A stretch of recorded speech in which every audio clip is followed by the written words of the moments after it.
Baik, terima kasih rekan-rekan pers. Jadi hari ini Dewan Pimpinan Pusat PDI Perjuangan mengadakan diskusi dalam rangka peringatan 28 tahun Kuda Tuli.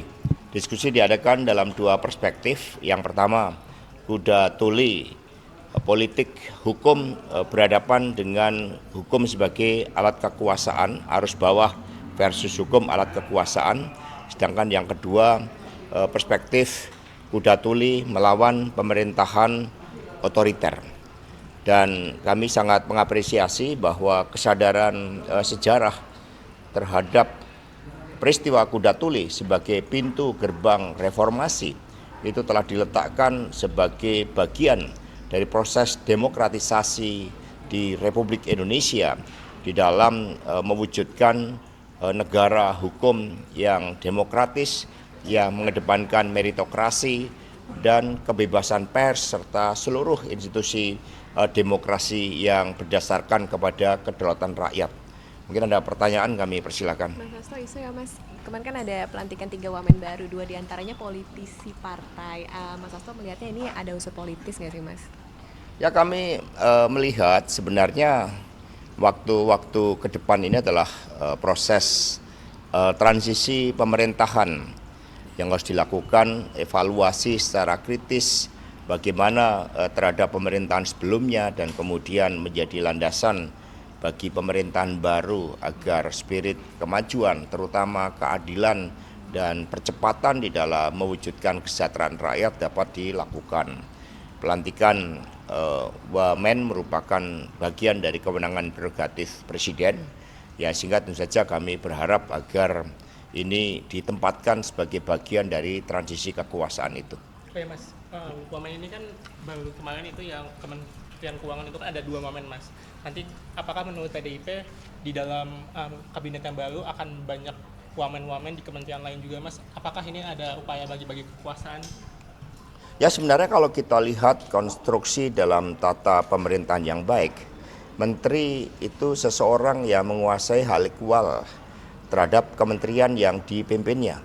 Dia merupakan pembantu presiden, kedudukannya kuat, sehingga posisi menteri itulah yang seharusnya benar-benar dipilih dari kalangan profesional. Dan dengan melihat tantangan pemerintahan ke depan yang tidak ringan, maka profesionalitas, kompetensi dari kementerian itulah yang diharapkan oleh PDI Perjuangan daripada sekedar bagi-bagi jabatan kekuasaan politik.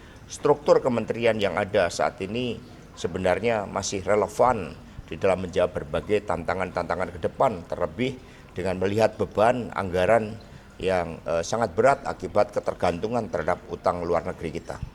Itu PDIP diajak diskusi nggak ya Mas sebagai bagian dari koalisi? Itu merupakan hak sepenuhnya dari Presiden.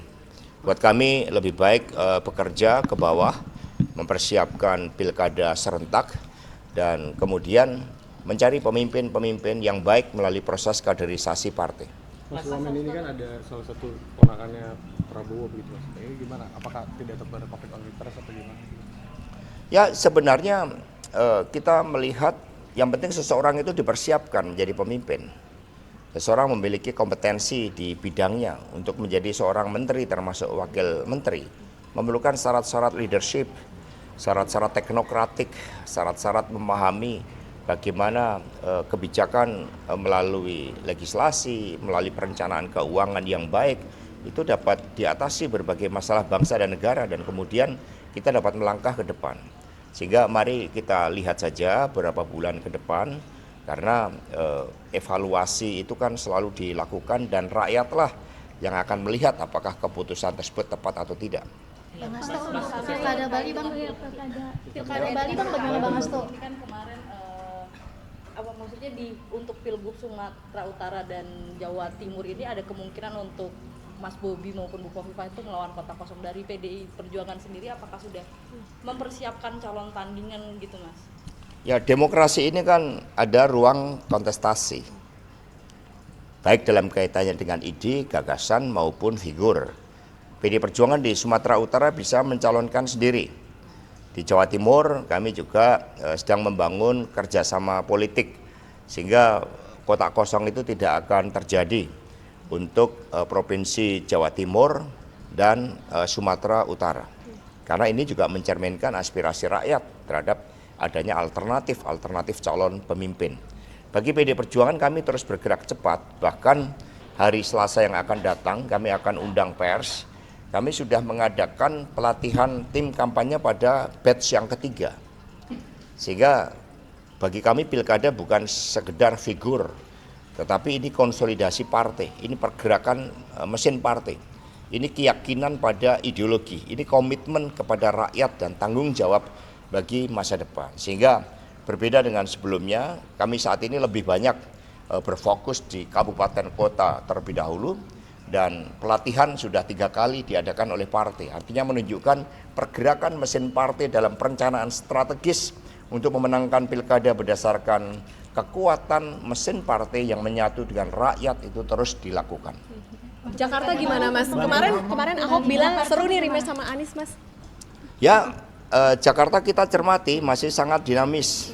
Justru berbagai wacana yang muncul saat ini, baik itu terkait dengan Pak Ahok, berkait dengan Pak Anies, termasuk kombinasi keduanya atau kemungkinan rivalitas di antara keduanya, atau munculnya figur baru seperti Pak Pramono Anung. Bahkan kami juga mendapat informasi dari teman-teman civil society, Mbak Bivitri misalnya, ada juga yang mengusungnya karena Mbak Bivitri ini ketika menyampaikan film Dirty Vote itu di Jakarta itu yang nonton hampir 8 juta orang. Itu bagian dari dinamika yang menyehatkan demokrasi.